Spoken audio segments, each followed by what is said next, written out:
बिस्मिल्लाहिर्रहमानिर्रहीम। कुरान पाक का 27वां पारा मुख्तलिफ 7 सूरतों पर उनकी आयात मुबारका पर मुश्तमिल है। सूरह ज़ारियात की 30 आयात और 2 रुकू हैं। सूरह तूर की 49 आयात और 2 रुकू हैं। सूरह नजम की 62 आयात, सूरह कमर की 55 आयात और इन दोनों सूरतों के 3-3 रुकू हैं।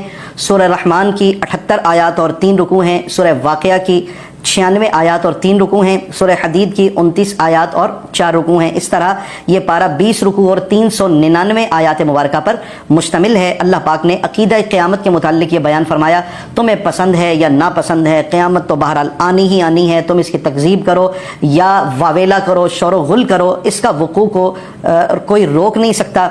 ये तो हो के ही रहना है।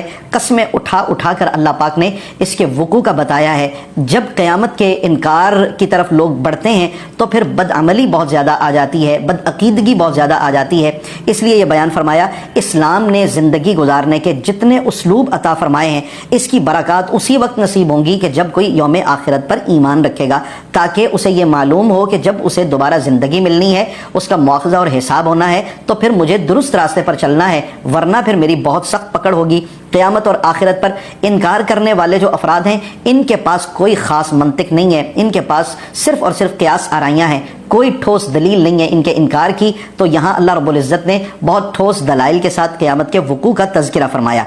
अल्लाह पाक ने अपने ऐसे बंदे जो उसकी नाफरमानी पर आमादा रहते हैं, उनके मुआख़ज़े का मुतअद्दिद आयात के अंदर ज़िक्र फरमाया है कि अटल अज़ाब है अल्लाह रब्बुल इज़्ज़त का, ये रुकने वाला नहीं है, कोई इसे टालने वाला नहीं है और किसी के अंदर इसके मुकाबले की ताब भी नहीं है। अलबत्ता सख्ती को नरमी में तब्दील तो किया जा सकता है। अल्लाह ताला की नाफरमानी से पहलू तही करके अल्लाह ताला की फरमाबरदारी की तरफ, तवाज़ु और आजिज़ी इनकिसारी की तरफ, उसके नबियों की ज़ात पर ईमान लाने के साथ 31 बार मालिक ने झंझोड़ा है। फ़बी अय्यि आलाइ रब्बिकुमा तुकज़्ज़िबान कह के सकलैन को यानी जन्नात को और इंसानों को, लेकिन इंसान है कि जन्नात की तरह वो भी अल्लाह रब्बुल इज़्ज़त की नाफरमानी पर कमर बस्ता है। माअज़ल्लाह सज़ा पाने से पहले पहले मुजरिमों का जो हुलिया है वही बता देगा कि ये लोग मुजरिम हैं। उनके नामाए आमाल उनके बाएं हाथ में दिए जाएंगे। उनकी खस्ता हाली को अल्लाह पाक ने बयान फरमाया है और उनकी खस्ता हाली ऐसी होगी कि दिल लरस जाएंगे उनकी हालात को देख के। खाने के हवाले से अल्लाह ने फरमाया उनके लिए थोर होगा और वो उनकी अंतड़ियों को चीर के निकल जाएगा, जबकि पीने के लिए खौलता हुआ पानी होगा। अल्लाह पाक ने मुनकिरीन का और मुत्तकीन का जो तज़किरा फरमाया है, दोनों रास्ते अल्लाह पाक ने जिक्र कर दिए और किसी रास्ते पर बंदों को मजबूर नहीं किया। हाँ, ये बंदों को उसने इख्तियार दिया है अपनी मर्जी से। तुम चाहो तो तकवा की राह पर चलो, तुम चाहो तो उस राह पर चलो जिसका अल्लाह पाक ने नाफरमानों के लिए इताब का रास्ता रखा है। गलत कारियाँ, काले करतूत सब उसने नोट कर लिए हैं, सब वो नोट करता चला जा रहा है ताकि कल किसी के लिए अल्लाह ताला की नाफरमानी और अपनी ज़िंदगी के गुजारे हुए लम्हों से इनकार की कोई सबील ना रहे। यहाँ अल्लाह पाक ने अगर अपने मुआख़ज़े का जिक्र किया है तो अल्लाह पाक ने बेपनाह नेमतों का तज़किरा भी फरमाया है। उसने ये कहा, किसी का बोझ किसी पर नहीं लादा जाएगा, हर एक को जो जो दिया जाएगा वो पूरा पूरा अता किया जाएगा और फिर बाइज़्ज़त तरीके से दिया जाएगा, दाएं हाथ में दिया जाएगा, प्रोटोकॉल के साथ दिया जाएगा। दायमी नेमतें होंगी जो इज़्ज़त के साथ मिलेंगी। जन्नत की बशारतें हैं ऐसे लोगों के लिए। फिर ऐसे लोगों को अल्लाह पाक हुरें अता फरमाएगा, खिदमत के ग़ुलाम अता फरमाएगा और रहने के लिए महल्लात अता फरमाएगा, बागात अता फरमाएगा, चश्मे अता फरमाएगा, सरसब्ज़ और लहलहाते हुए खेत, हर किस्म का फल होगा, रेशमी लिबास होंगे, नफीस लिबास होंगे, आसानियाँ और नेमतें ही नेमतें होंगी और जवाहरात से सजे हुए ऐसे सोफ़े होंगे जिनके ऊपर टेक लगाए हुए जन्नती अपनी अज़वाज के साथ बैठे हुए होंगे। शराब तहूर के यहाँ दौर चल रहे होंगे। इन्हें अल्लाह पाक ने अस्हाबे यमीन कहा है और इनके दाएं जानिब और इनके आगे की तरफ नूर चल रहा होगा। इसे अल्लाह पाक ने एहसान का बदला एहसान कहा है। दुनिया में इन्होंने ताने सहे हैं ना, दुनिया में इन्होंने अल्लाह की फरमाबरदारियाँ की हैं ना, ये दुनिया में रोए हैं, अल्लाह आखिरत में इन्हें नहीं रुलाएगा। ये दुनिया में अल्लाह ताला से ये डरते रहे, अल्लाह आखिरत में इनको नहीं डराएगा। और अल्लाह पाक ने जो हिदायत के लिए किताब अता फरमाई उसके मुतालिक वाज़े तौर पर यह कहा, ये कोई मुअम्मा वाली किताब नहीं है, ये तो नसीहत वाली किताब है, ये तो वाज़े और खुली हुई किताब है। और अल्लाह पाक ने एक ये भी अपनी नेमत का जिक्र फरमाया है। अल्लाह पाक ने लोहा नाजिल किया और इसके अंदर लोगों के लिए मनफ़अत रखी।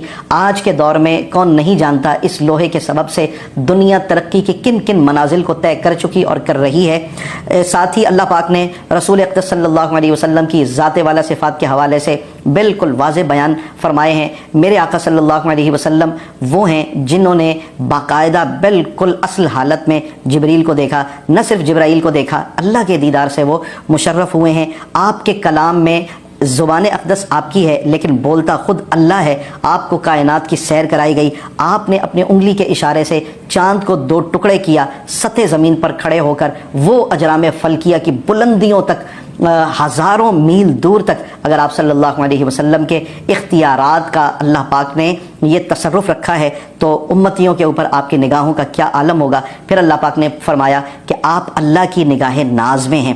اللہ پاک نے ہدایت کا بیان کرتے ہوئے یہ ذکر کیا ہے، اللہ نے جنات کو بنایا، اللہ نے انسانوں کو بنایا، اس کی تخلیق کا کوئی مقصد تو ہے۔ ہاں، وہ مقصد کیا ہے کہ اللہ پاک نے اپنی عبادت کے لیے اور اپنے عرفان کے لیے جنات کو اور انسانوں کو تخلیق فرمایا۔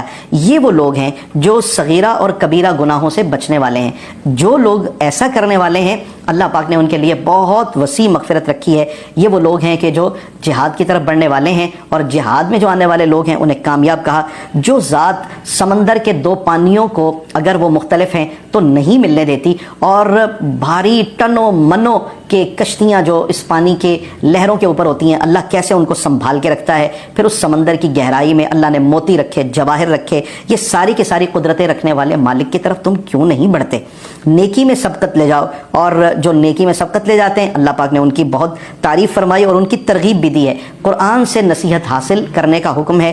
ذکر میں استغراق اور لذت کی یہ اوج حاصل ہو جائے اور اتنی خشیت بندے کے اوپر طاری ہو کہ بندہ اللہ کا نام سنے، اللہ کا ذکر کرے، اور اس کے قلب و جگر کے اندر یہ ذکر پیوست ہو کر اس کو لرزا کے رکھتے۔ اس کی اللہ پاک نے تعریف کی ہے۔ کیا ہے کہ صرف اور صرف زبانیں ہل جائیں، ہم اپنے پوروں کے اوپر یہ پڑھ لیا، یا لکڑی کی تسبیح ہے، پتھر کی تسبیح ہے وہ ہم نے کر لی، ڈیجیٹل تسبیحات ہیں ان کو گن لیا، شمار کر لیا۔ دل کے اندر اگر ذکر پیوست ہو، اصل ذکر تو یہ ہے کہ جس کی طرف اللہ پاک رغبت دے رہا ہے۔ قرآن پاک کو چھوا جائے تو پاکیزگی کی حالت میں چھونا چاہیے، اور جنت کی طرف پیش قدمی کا حکم اللہ پاک نے ارشاد فرمایا۔ جو مال میں فیاضی کرنے والے لوگ ہیں اللہ پاک نے ان کی تعریف فرمائی ہے، اور یہ کہا ہے یہ مال تم سے پچھلوں کا تھا، اب تمہارے پاس آ گیا، تمہارے پاس بھی نہیں رہے گا، آگے چلا جائے گا۔ تو پھر انفاق فی سبیل اللہ، اللہ کے راستے میں خرچ کرنا کتنی بڑی غنیمت ہے۔ اللہ پاک نے حکم ارشاد فرمایا صبر کا، تسبیح کا، ذکر کا، عبادت کا۔ ایمان والوں کو نصیحت کرتے رہنے کا حکم ہے۔ آگے ایمان والوں کو نصیحت کرتے رہیں تاکہ انہیں اپنا سبق تازہ رہے۔ تکلیف پر مایوسی اور افسردگی سے اللہ پاک نے منع فرمایا ہے۔ مقام صدیقیت ہو یا مقام شہادت ہو یوں ہی نصیب نہیں ہوتا، یہاں مال کی اور جان کی بازیاں لگانا پڑتی ہیں۔ یوں اللہ پاک نے اس پارے کے اندر اپنے نافرمانوں کے ساتھ ساتھ ہدایت یافتہ لوگوں کا بھی تذکرہ فرمایا، اور اپنی نعمتوں کا بھی تذکرہ فرمایا۔ اپنے پیارے محبوب صلی اللہ علیہ وسلم کے بہت سے عظمت کے پہلو اور حوالے ذکر فرمائے ہیں۔ اللہ تبارک و تعالی مجھے اور آپ کو قرآن پاک کی تعلیم کی قربت عطا فرما دے۔